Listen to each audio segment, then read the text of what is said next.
Okay, welcome everybody to Parasha Study.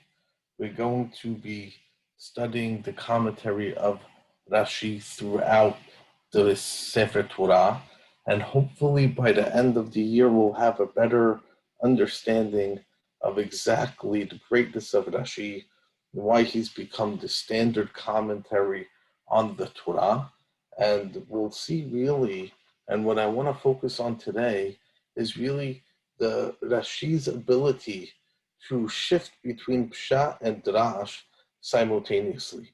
And we're going to see two examples in which Rashi offers a Drash and then goes and shifts into the Pshat. And I think that's important because oftentimes we assume Rashi is really focused on the Drash, he wasn't interested in the Pshat. And here we'll get a very clear example of how Rashi simultaneously operates within both worlds.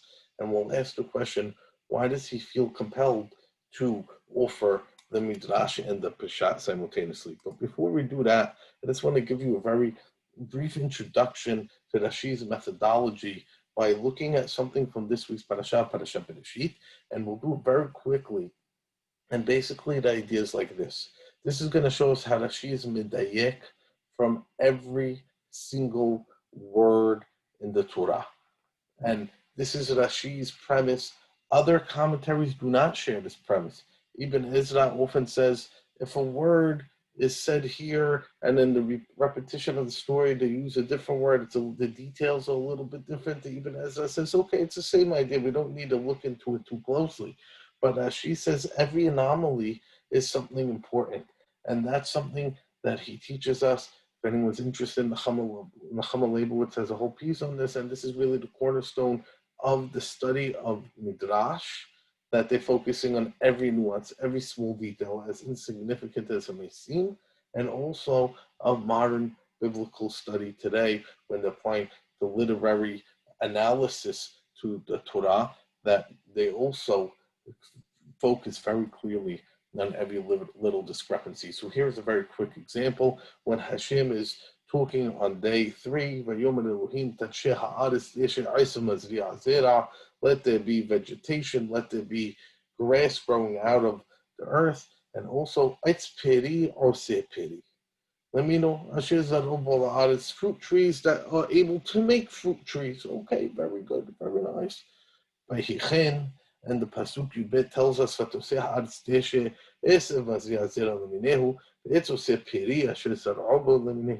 and we have this Aitzo Seperi. Rashi is bothered. Why you tell me it's Aitzo Seperi? In the beginning, you wanted a fruit tree that makes fruit. It's Peri or Seperi. All of a sudden, the creation it drops the first Peri. This is Aitzo Seperi. What happened to that first Peri? And Rashi tells us that Hashem wanted to have an etzperi, that the tree itself would be of fruit, the bark would taste like fruit, and the earth did not do so. And rather it came out as etzoseperi, but the etz itself is not a peri. And it gets to a very interesting thing. What exactly does that mean? But that's a discussion for another day. This idea of creation got wrong, that Rashi brings in Midrash. This is one of the examples. But I'm just highlighting to show you Rashi really will stand on every little distinction. So here I have a pasuk, it's missing a word. Why is it missing the word? And that's Rashi. But we want to deal with Pshat versus Drash. We want to deal with two different scenarios. And that's what we're going to do today. Rashi, on the first pasuk of the Torah, Bereshit bara Elohim et hashamayim ve'et haaretz, Rashi introduces the words, Ena pasuk hazeh omer ela dorsheni. This pasuk is begging to be expounded upon, to not be being explained according to Pshat. And of course, Rashi will never tell you what the problem with the pasuk is. He assumes that the reader already knows what the problem of the pasuk is. And here it's a little bit obvious. It should say in the beginning, if we're translating Bereshit, it's in the beginning, it should say, Barishona, bara Elohim et hashamayim ve'et haaretz. If you want to say Bereshit, it has to be the beginning of what? There has to be a word attached to it. Bereshit, something, then bara Elohim et hashamayim ve'et haaretz, in the beginning of. So therefore, it doesn't say the word Barishona in the beginning, and it's supposed to be read in the beginning of. So instead, Rashi quotes the Midrash, Kamo darshu rabotenu, b'shvil Torah shenikret Reshit, shene'emar Reshit al-kol, ובשביל ישראל שנקרא ראשית, And there, Rashi tells us the Midrash is the Bereshit doesn't, the bit here doesn't mean in, but rather bishvil Reshit, for the sake of Reshit. And there are two things that are called the Reshit, the Torah and Israel. And because of the Torah and Israel, bishvil Reshit, bara Elohim, et Shamayim vet Haaretz. And Rashi brings the Pesukim from Mishlei and Eliyahu and Am Yisrael, and the Torah called Reshit. And here, obviously, it's a midrash. And it's a midrash that has a tremendous amount of value. She is telling us the purpose of creation. And as if the Torah wrote it in this cryptic way, this is the perfect purpose of creation. It's teaching us here in the first verse of the Torah. However, Rashi then goes and continues. And here's the interesting part. If you want to understand how it's going to come out according to the Pshat, this is what it means. Rashi says, Bereshit, Beriyat Shamayim V'Aretz. In the beginning of what? In the beginning of Bara Elohim Shamayim V'Aretz. Bereshit Bara, and Rashi will tell us later, like Bereshit Bero Elohim. In the beginning of God's creation, Shamayim V'Aretz, V'Aretz Hayta Tohu V'Avohu. It does not mean in the beginning, comma, Hashem created Shamayim V'Aretz, but rather in the beginning of Hashem creating Shamayim V'Aretz,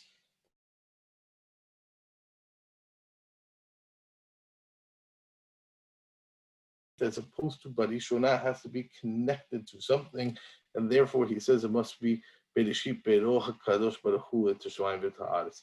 And then he tells you if you're going to insist, no, that Bereshit HaKol, you want to read it as Bereshit HaKol in the beginning of everything, and there's a missing word in the pasuk.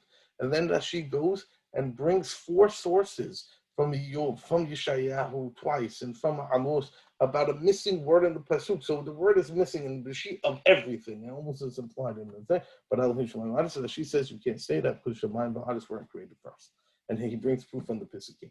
And it's something fascinating that she does, that he demonstrates within this comment of Rashi, he demonstrates his full knowledge of Tanakh, his ability to create rules of Peshat interpretation throughout different Pirushim of Tanakh.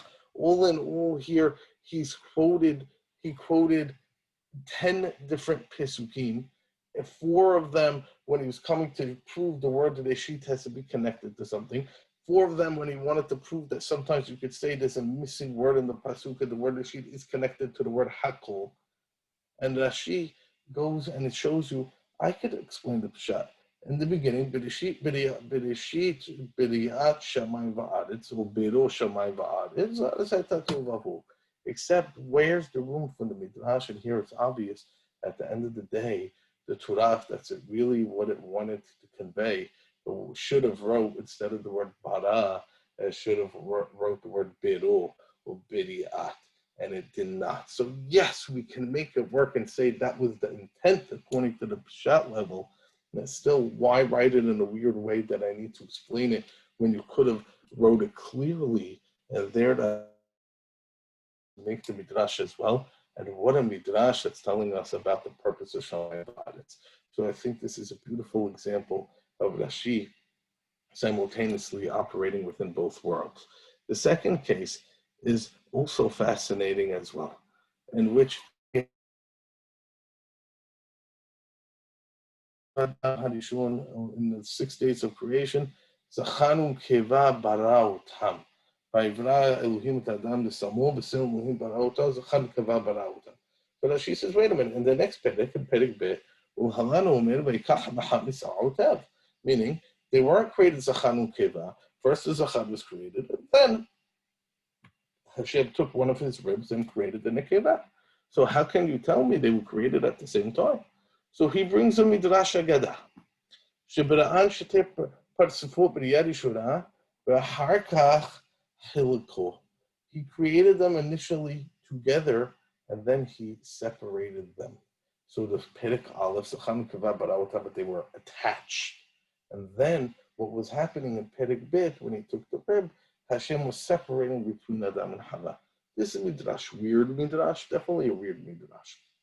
So it says Rashi, Ushuto shel Mikar. Listen, if you want to know how to understand it simply, Kan hodi'acha shenivru shenehem b'shishi,